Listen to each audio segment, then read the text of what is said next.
Indian EV maker Orxa Energies has just launched the Mantis, their flagship electric bike, and they've been working on this thing for the last 6 years, all the way back since 2017. And now it's finally here.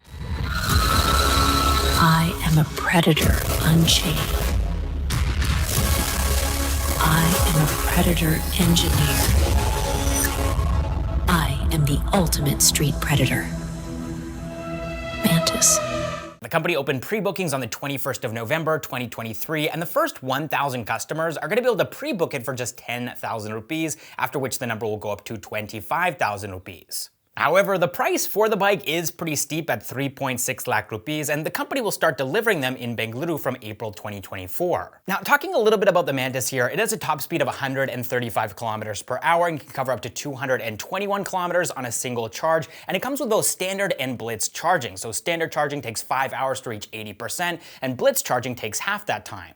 Orxa Energies has also partnered with friend of BWM Bolt Earth, which has a charging network of over 30,000 charge points across India so that Orxa Energy customers never run out of juice. And then finally, the Mantis is a competitor to Ultraviolet's F77, which was launched exactly a year ago in November of 2022 and is priced at almost the same starting point of 3.8 lakh rupees.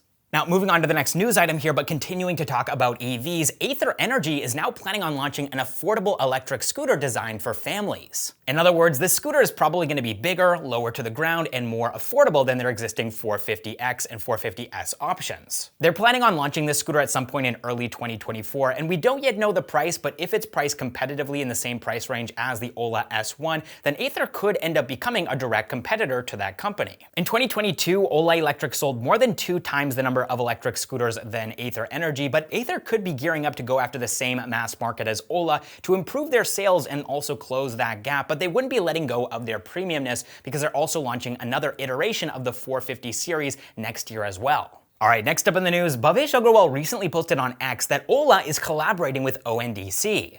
And so it looks like Ola could be planning to become a delivery partner for ONDC, and if you've ever used ONDC for food delivery, then you know how unreliable it can be, and their customer support isn't the best either. But Ola joining ONDC could potentially change that. According to a Bloomberg report, Ola will be using their electric two-wheelers to provide a delivery fleet to ONDC for delivery across India, and they could launch their services as early as January of 2024. And a lot of people don't realize this, but Ola has actually already been working as a food delivery partner on ONDC since September of 2023.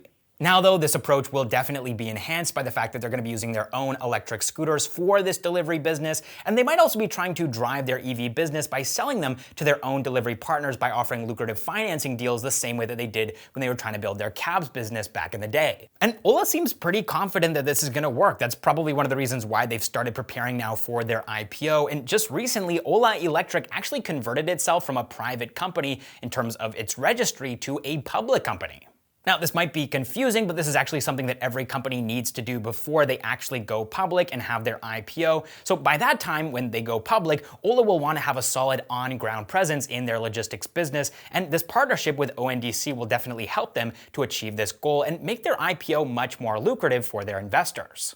Alright, next up in the news, we don't generally cover M&A news, but this one is pretty special because Adobe has acquired a generative AI startup called Rephrase.ai. Now, Rephrase.ai is technically headquartered in the United States, but its founders are Indian, and what they're doing is pretty huge. So basically, Rephrase.ai is a startup that creates professional-looking videos from text using generative AI. And you might remember that Cadbury ad where Shah Rukh Khan was seen promoting local brands, but as you probably know, this was a digital AI avatar of Shah Rukh Khan, kind of like a deepfake created by Rephrase.ai. They use generative AI to create more than 500 of these personalized ads for local brands, and these are brands that probably wouldn't be able to afford Bollywood stars or cricketers to promote their brands, but now with Rephrase.ai, they can. And so this acquisition makes perfect sense for Adobe. They're already offering video editing software to professionals and enthusiasts alike, and so gaining access to this technology will allow them to offer it to their customers. All right, next up, a quick update on the situation with Byju's. So there have been multiple news reports claiming that the Enforcement Directorate has sent Byju's a notice for violating the Foreign Exchange Management Act, that's FEMA.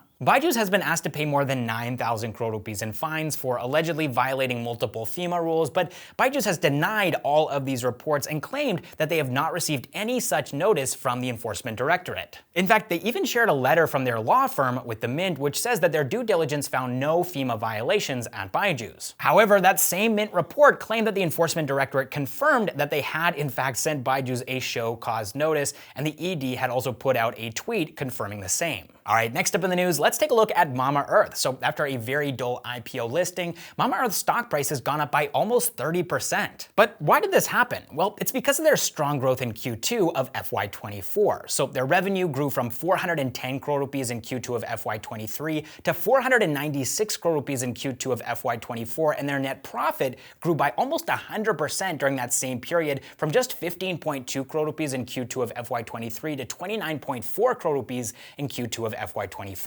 Alright, next up, let's talk about the funding news this week. So Indian startups raised $56.75 million, which is double what they raised last week, and the majority of these funds, $36 million or 63% of the total funds, went to two fintech companies. So firstly, we have Scapia, which has branded itself as a credit card for travelers. They raised $23 million in their Series A round. And then next we have Kiwi, which also raised their Series A round. These guys are offering a virtual credit card, and they raised $13 million.